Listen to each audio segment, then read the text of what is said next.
Good morning, everybody. Matt Modi here to give you my favorite NBA player prop picks today. We're talking New Year's Eve, Tuesday, December 31st. Happy New Year's Eve, everybody. Happy New Year. Everybody, the splash zone is back in your life. I'm sure that's what everybody was dying to hear on their New Year's Eve festivities. NBA still kicking tonight. I'm going to have 4 NBA player prop picks for you guys to lock in for tonight, including one incredibly juicy ladder climb, climbing the ladder all the way up. We're going right on the roof with this ladder climb. Real quick, before we can get into today's picks, just want to do a recap from yesterday. Ended up being a completely fine day overall. We were up 0.45 units. So anytime you are up or down in between a unit, like down a unit, up a unit, I call that mostly fine. Thankfully, we did climb a ladder with Christian Braun, which is why we were able to have a profitable day. If we didn't take that ladder, we would have been down yesterday, but we did, so we weren't. And we also cashed out Walker Kessler double-double for juicy plus 145 odds. And then we lost Jalen Brunson and Tyrese Maxey assists. Neither of them even came close. And then George's Niang, he hit a 3 in the first quarter. I thought we were looking good. Didn't hit one the rest of the game. That one also came down to an L. But again, we'll take a 0.45 unit day of profit. On the entire season, that kind of continued the hot streak that we are on, up over 7 units on the year, which up over 7 units doesn't sound amazing. But for those of you that stuck with me at the beginning of the year, you know how happy we are to be up 7 units. Hopefully we can continue the hot streak tonight. Have a couple of these plays cash. Remember to like the video, comment, subscribe. And let's get into these plays. So play number 1, we're heading to the Grizzlies versus Suns game. And we're taking Desmond Bane over 6.5 rebounds, minus 103 odds at Caesars. So I'm going to have a lot of rebound system plays today. This is the first one in Desmond Bane. Guard rebound props system play against the Suns. The whole logic for this one is just based on how many jump shots the Phoenix Suns take. Obviously, when you have Kevin Durant and you have Bradley Beal, and he's injured, but when you have Devin Booker, you're going to shoot a lot of jumpers. That leads to just longer rebounds, right? It's physics. The longer the shot leaves from, the longer the rebound is as well. So when you play the Suns, guards have more rebound opportunities than usual as opposed to centers. And to give you guys context for that, the Suns unsurprisingly take the fewest shots within 5 feet of the basket on the entire season by a pretty wide margin too. Like they take 19.8 shots within 5 feet from the basket, which is by far the lowest. The next closest team is at 23.2. So no other team is even below 23. And they're at 19.8. Over the last 10 games, that number has been even lower. 17 shots within 5 feet from the basket over the last 10 games for the Suns. Again, by far the lowest in the entire NBA. Looking at Props Madness, which is a website that is phenomenal that I use every single day with my NBA research, 15 players this year have played the same position that Props Madness qualifies Desmond Bane. 15 players as the same position as Desmond Bane. Of those 15, 10 have hit their rebound prop over against the Suns, including 3 straight. Klay Thompson, his over-under was 3.5. He just had 6 rebounds against the Suns. So his over-under was 3.5, and he had 3 above, or I guess 2 technically above what the over would have been. And then 2 straight games for our boy Christian Braun. I say our boy because he came through for us yesterday. 2 straight games against the Suns. He had 5 and 7 rebounds. His over-under was like 3.5 and 4.5 for those 2 games. So players with similar profiles to Desmond Bane have success against the Suns, which makes sense based on everything I talked about with their shot profile. And I also really like this for Desmond Bane because the Grizzlies are incredibly banged up. And the most important of the players banged up is Ja Morant. Ja would be a guard that would steal some rebounds from Desmond Bane. Like if Ja was playing, I would probably take his rebound props. With him out, we pivot to Desmond Bane. Bane has played 9 games this season without Ja. He's hit 7 or more rebounds in 6 of those 9 games. That's very nice. 6 of 9, very nice. And of the 3 games he went under, once he had 6 rebounds, so would have hooked us. The other 2 he had 5. So the floor is pretty high for him as well. Now we did also hit exactly 7 rebounds 3 times as well. So the hooks have gone both ways. I'm not going to pretend it's only going to be bad, but his rebound average in those 9 games is 7.4, so about a half rebound over what he would need to cash this out for us. That's still very good. We just targeted Desmond Bane his last game against the Thunder. Another good matchup for guard rebound props that we are actually going to get into. And not only did Bane easily hit his over, he had 9 rebounds in that game. He did that in only 29 minutes due to that game being a blowout. So even if the Suns blow out the Grizzlies, Desmond Bane has shown he can hit this rebound prop in less than 30 minutes of playing time. Sounds good to me. I absolutely love this one. That's play number 1. Next up, I hinted at it. Wolves versus Thunder.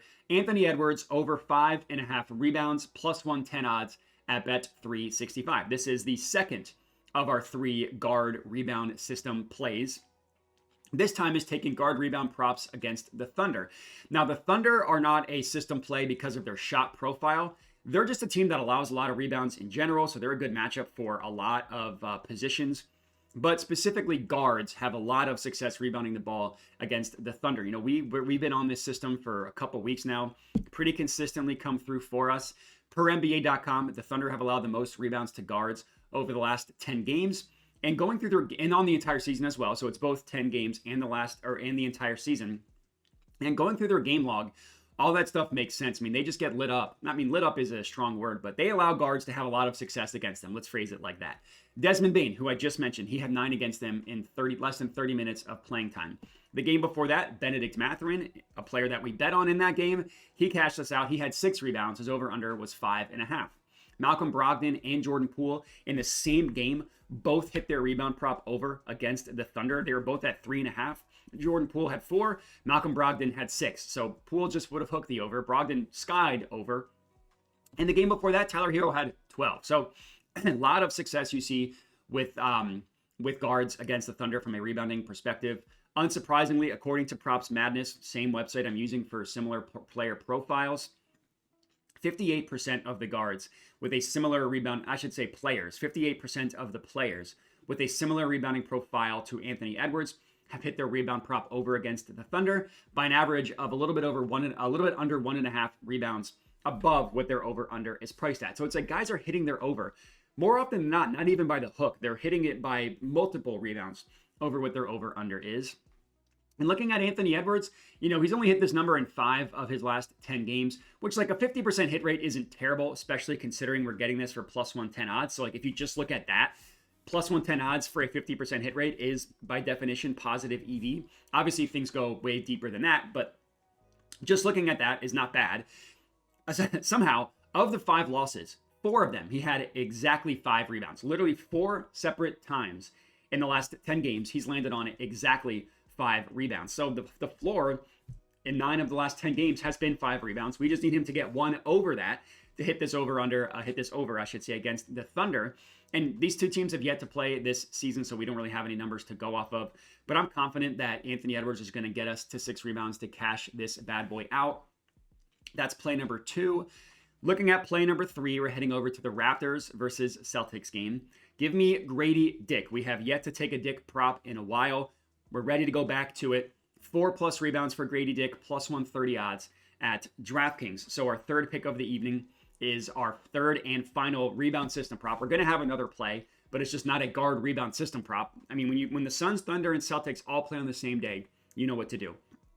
And this one is taking guard rebounds against the Celtics for pretty similar logic to the Suns, but actually it's a little bit better for a different reason. The Celtics, everybody knows, also take a bunch of jump shots. They lead the NBA in 3-point attempts, and they shoot from far distance as well. So these long rebounds, Kareem off the rim. But not only that, they also have 2 stretch bigs, Al Horford, Kristaps Porzingis. They also have some like Luke Cornett can shoot. They have some other jabrones that can shoot as well. But the Celtics are almost always playing 5 players that can shoot, which means they're constantly stretching the center away from the basket. So even if the Celtics do have a shot around the rim, the center is normally not there to get that rebound opportunity if that shot is missed. On the season, the Celtics have allowed the 3rd fewest rebounds to centers on the entire season, the 5th fewest over the last 30 days. So they're not a good matchup for center rebound props, but they've allowed the 5th most rebounds to guards over the last 10 games and the 4th most over the entire season. So obviously, if centers aren't getting the rebounds, somebody is, and it's more often than not guards against the Celtics. Now, looking at Grady Dick, you know, he's not the best. He's not going to make anybody think he's prime Russell Westbrook in terms of his rebounding as a guard. And he started off really, really slow on the year. He missed this number. He did not get 4 rebounds in the first 5 games of the season.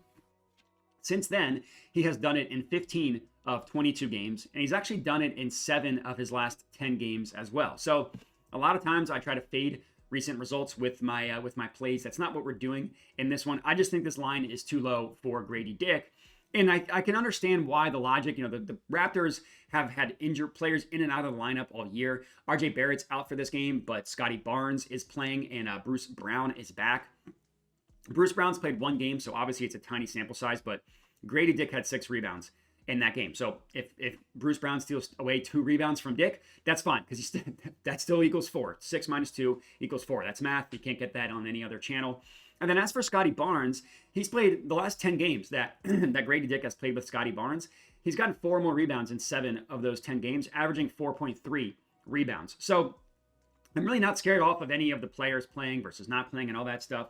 And Grady Dick, he did miss this the first game against the Celtics, and actually Scotty Barnes did not play in that game. He did not hit 4 rebounds, but he had 8 rebound chances in that game. And for someone only needing to get 4 rebounds, 8 rebound chances is perfectly fine. It's not amazing, but it's also not a conversion rate that we would be scared of. On the entire season, Dick has a 52% conversion rate on his rebound chances, converting those to actual rebounds.